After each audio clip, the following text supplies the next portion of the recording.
Oh, you glorious, incandescent blob of consciousness, you shimmering, sentient puddle of stardust and existential dread, pooling magnificently in the vast, echoing cavern of the universe that is your skull.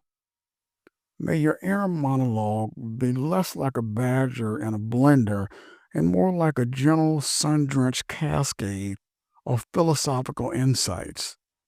Good heavens, what a spectacular specimen you are. All right, settle down, my magnificent listeners. Gerald Tab here, and I'm genuinely, wholeheartedly thrilled you decided to lend me your precious ears for a little while today. I truly hope this week has been kind to you, that you found moments of unexpected joy and maybe even a quiet corner where you could simply be. If it's been a tough one, well, then consider this your personal auditory comfort blanket. We're going to weave something interesting together, you and I. You know, just last week, I found myself in this swirling, delightful vortex that is a Midwestern family potluck. Specifically, it was my Aunt Carol's annual springish, but not quite spring Sunday dinner. And let me tell you, if you've never experienced one of these, it's less a dinner and more a culinary combat zone dressed up as a loving reunion. I arrived a little late, as in my custom, mostly to avoid the initial crush of air kisses and the awkward shuffling for a spot on the too small sofa. Stepping through the front door, the first thing that hit me wasn't the sound of chattering voices, though that was certainly there. A low, continuous strum like a happy beehive. No, it was the smell. Oh, the smells. A glorious layered tapestry of aromas. There was the sharp, slightly vinegary tang of someone's seven-layered salad competing valiantly with the sweet, yeasty perfume of Aunt Carol's famous dinner rolls. I could pick out the savory, almost meaty richness of a slow-cooked roast, mingling with a hint of something sugary, probably a fruit crisp, bubbling inevitably in the oven. But above it all, cutting through the cacophony of scents, was it the unmistakably creamy, cheesy, onion, potatoey essence. It was the scent of 1,000 church basements gathering, 100 family reunions, and yes, the quiet, somber scent of countless wakes. It was the funeral potato casserole, and finding it as I walked carefully navigating past an enthusiastic toddler and a trio of cousins debating the merits of different lawnmower engines, my eyes scanned the overflowing dining room table. There it was, perched majestically amongst the green bean casseroles and the surprisingly vibrant jello molds, a truly titanic pirate's dish. Its top was a glorious golden brown, a crispy, silent, slightly bubbly crown of crusted cornflakes and melted cheddar, hinting at the creamy, comforting potato depths beneath. Steam just barely visible was still curling up from the surface, a silent invitation. My stomach, which had been performing a rather dramatic rendition of an empty drum solo for the past hour, immediately perked up. My mouth watered.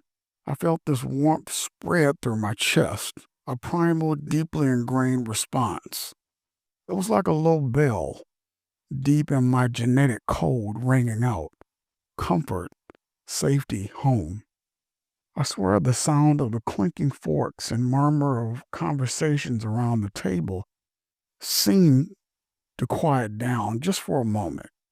As I approached this culinary monolith, My hand reached for a plate, a sturdy, unassuming ceramic disc, and then for the serving spoon, still warm from being immersed in the casserole's creamy embrace. As I scooped, the soft yielding potatoes gave way, coating the spoon in their rich white sauce, studded with little flecks of green onion, and I could tell plenty of cheese. The cornflake top crunched satisfyingly as the spoon broke through it. I found a small, precarious spot on a folding chair in the living room, balanced the plate on my knee, and took the first bite. Oh, my goodness. The initial warmth, the almost buttery creaminess of the potatoes, perfectly cooked, not mushy, not hard. Then the salt, the savory, subtle onion, the sharp tang of cheddar, all underpinned by that delightful, almost buttery crunch of the cornflakes. It was simple. It was perfect. It was, in that moment, everything I needed. And as I ate slowly, savoring each forkful, surrounded by the beautiful cacophony of my family, the distant shouts of kids playing tag in the background, my uncle telling a slightly exaggerating fishing story, my aunt laughing her distinctive, hearty laugh, a thought struck me. This isn't just a side dish. This isn't just potatoes and cheese. This is a paradox wrapped in a casserole dish. Because this dish, this specific funeral potato casserole, or cheesy potato hot dish, as some call it, is a stalwart of sorrow. It arrives with condolences. And the culinary hug you get when words fail. It appears at wakes, at Shivas, at the immediate post funeral gathering where everyone is too choked with grief to properly think about feeding themselves. But they must eat because life, even in its darkest moments, insists on carrying on. It's the food of quiet, collective mourning, a silent beacon of support. But then it's also here at Aunt Carol's springish dinner, at graduation parties, at baby showers, at potlucks celebrating anything. It's a dish that bridges the gap between our deepest sorrows and our greatest joys.